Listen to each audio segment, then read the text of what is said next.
नमस्कार। आज हम एक बहुत ही चर्चित किताब पर बात करने वाले हैं, रॉबर्ट कियोसाकी की रिच डैड पुअर डैड। हाँ, बिल्कुल। ये किताब तो पर्सनल फाइनेंस की दुनिया में मतलब एक लैंडमार्क जैसी है। सही कहा।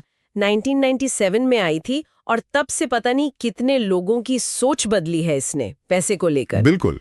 तो आज हमारी कोशिश ये रहेगी कि समीक्षा के जरिए किताब के जो मेन आइडियाज हैं उसका क्या असर रहा और हाँ, जो थोड़ी आलोचनाएं भी हैं उनको समझें। और इसकी सबसे दिलचस्प बात तो वो दो डैड वाली कहानी है ना। हाँ। एक रिच डैड जो असल में लेखक के दोस्त के पिता थे, एक इन्वेस्टर बिजनेसमैन, और दूसरे पुअर डैड, लेखक के अपने पिता, पढ़े लिखे अच्छी सरकारी नौकरी वाले। बिल्कुल। तो ये जो दो बिल्कुल अलग सोच हैं, यही किताब का आधार है। हाँ, तो समीक्षा का पहला पॉइंट क्या है? किताब का मुख्य संदेश क्या बताती है समीक्षा? देखिए, समीक्षा के हिसाब से कियोसाकी का मेन तर्क ये है कि हमारा जो स्कूल सिस्टम है ना, हाँ, वो हमें पैसा मैनेज करना सिखाता ही नहीं है। मतलब फाइनेंशियल लिटरेसी, पैसे की समझ, वो कहीं ज्यादा जरूरी है किसी डिग्री या प्रोफेशनल क्वालिफिकेशन से, अगर आपको पैसा बनाना है तो। हाँ, और इसी से जुड़ा है वो उनका सबसे फेमस कॉन्सेप्ट, एसेट्स खरीदो, लायबिलिटीज नहीं। बिल्कुल। ये सुनने में बहुत सीधा लगता है पर है बहुत गहरा। समीक्षा भी यही कहती है, एसेट्स मतलब वो चीजें जो आपकी जेब में पैसा डालें। हाँ, जैसे कोई प्रॉपर्टी जिससे किराया आ रहा है, या स्टॉक्स, डिविडेंड्स, या कोई बिजनेस जो प्रॉफिट दे रहा। और लायबिलिटीज? लायबिलिटीज वो जो जेब से पैसा निकाले, सीधा हिसाब, जैसे आपकी कार का लोन, क्रेडिट कार्ड का बिल, घर का कर्ज। हाँ, कियोसाकी के हिसाब से तो घर भी, अगर वो सिर्फ पैसा ले रहा है आपसे, ईएमआई, मेंटेनेंस वगैरह, तो वो भी एक लायबिलिटी है। ओके। हालांकि समीक्षा इस पॉइंट पे थोड़ी सवाल उठाती है कि क्या ये हमेशा सच है। इस पर शायद बाद में बात करेंगे। ठीक है। पर बेसिक आइडिया यही है कि इस फर्क को समझो और एसेट बनाने पर फोकस करो। और फिर वो रैट रेस, ये शब्द तो बहुत कॉमन हो गया है इसी किताब की वजह से। हाँ बिल्कुल, ये वो चक्कर है, स्कूल जाओ, अच्छी नौकरी ढूंढो, ज्यादा कमाओ, फिर खर्चे बढ़ाओ, शायद कर्ज भी लो, और बस उसी में घूमते रहो। समीक्षा कहती है कि ये कंसेप्ट लोगों को बहुत अपील करता है क्योंकि वो उस फंसी हुई फीलिंग को पहचानते हैं। सही बात है। तो किताब इससे निकलने का रास्ता क्या बताती है समीक्षा के अनुसार? देखिए, किताब का पूरा जोर है पैसिव इनकम बनाने पर। Passive income? हाँ, मतलब ऐसी इनकम जिसके लिए आपको रोज रोज एक्टिवली काम ना करना पड़े। वो नौकरी करने से ज्यादा एंटरप्रेन्योरशिप, मतलब अपना काम करने और इन्वेस्ट करने को बढ़ावा देती है। आइडिया ये है रे कि असली फाइनेंशियल फ्रीडम दूसरों के लिए काम करके नहीं मिलती, वो मिलती है अपने इनकम जनरेटिंग सिस्टम बनाने से, उनके मालिक बनने से। इसमें माइंडसेट का भी बहुत बड़ा रोल है ना। समीक्षा इस पर क्या कहती है? रिच डैड की सोच। बिल्कुल, समीक्षा इस बात पर काफी फोकस करती है। रिच डैड की सोच थी रिस्क लेने वाली, गलतियों से सीखने वाली। अच्छा। उनका मानना था कि पैसा खोने का डर ही है जो ज्यादातर लोगों को सेफ लेकिन लिमिटेड ऑप्शंस में बांधे रखता है। वो कहते थे कि सोच समझकर रिस्क लेना, फेलियर को एक लर्निंग मानना, ये माइंडसेट बदलना बहुत जरूरी है। सही है।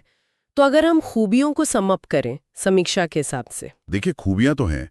सबसे पहली, भाषा बहुत सरल है, कोई भी समझ सकता है। हाँ। फिर वो rich dad versus poor dad वाली तुलना, वो दिमाग में बैठ जाती है। हाँ, वो यादगार है। बहुत इंस्पायरिंग है किताब। और जो सिद्धांत हैं, एसेट्स, फाइनेंशियल लिटरेसी, ये तो टाइमलेस है। और बिक्री 4 करोड़ कॉपीज, ये तो बहुत बड़ा नंबर है। हाँ, आंकड़े तो प्रभावशाली हैं, इसमें कोई शक नहीं, लेकिन समीक्षा आलोचनाओं को भी देखती है। अच्छा, क्या है वो आलोचनाएं?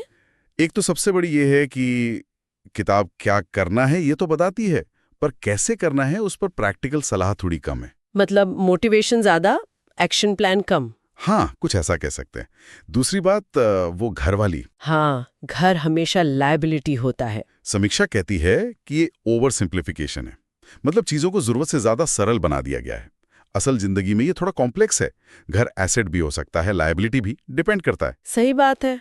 और कुछ सवाल लेखक की कहानी की सच्चाई पर भी उठे हैं कि क्या रिच डैड सच में थे? ओह, अच्छा। हाँ, या वो एक सिखाने के लिए बनाया गया किरदार थे। और एक और बात, समीक्षा नोट करती है कि किताब रियल एस्टेट पर कुछ ज्यादा ही फोकस करती है। या हर मार्केट में काम ना करे तो थोड़ी एक तरफा लग सकती है। तो फिर समीक्षा का फाइनल टेक क्या है? वर्थ रीडिंग है या नहीं? देखिए, समीक्षा इसे एक माइंडसेट शिफ्ट करने वाली किताब मानती है, टेक्निकल गाइड नहीं। ठीक है। ये आपको उन आइडियाज से मिलवाती है जो शायद आपने पहले ना सोचे हों। रेटिंग 8/10 दिए समीक्षा ने, जो काफी अच्छी है। तो ये उन लोगों के लिए बढ़िया स्टार्ट हो सकती है जो पैसे को लेकर अपनी सोच बदलना चाहते हैं। खासकर शायद युवा लोग या जो करियर में कहीं अटक गए हैं या अपना बिजनेस शुरू करना चाहते हैं। बिल्कुल, समीक्षा यही कहती है, उनके लिए ये आंखें खोलने वाली हो सकती है। तो मतलब ये एक पावरफुल स्टार्टिंग पॉइंट है। हाँ, संक्षेप में यही, एसेट लायबिलिटी का फर्क समझना, फाइनेंशियल लिटरेसी की इंपॉर्टेंस और वो रैट रेस से निकलने की सोच जगाना, इसके लिए किताब अच्छी है। लेकिन ये सिर्फ पहला कदम है। इसके बाद असली मेहनत शुरू होती है। आपको investment, economy, personal finance strategies, इन सब पर और सीखना होगा। तो आखिर में ये समीक्षा एक सवाल छोड़ जाती है। जैसा आपने कहा, किताब रियल एस्टेट और ट्रेडिशनल बिजनेस पर काफी फोकस करती है। हाँ। पर आज की दुनिया बदल गई है। गिग इकोनॉमी है, नए तरह के इन्वेस्टमेंट आ गए हैं, क्रिप्टो, फिनटेक वगैरह। तो कियोसाकी के जो मूल सिद्धांत हैं एसेट बिल्डिंग के, वो आज के समय में कितने रेलेवेंट है और उन्हें कैसे नए तरीकों से लागू किया जा सकता है, ये सोचने वाली बात है।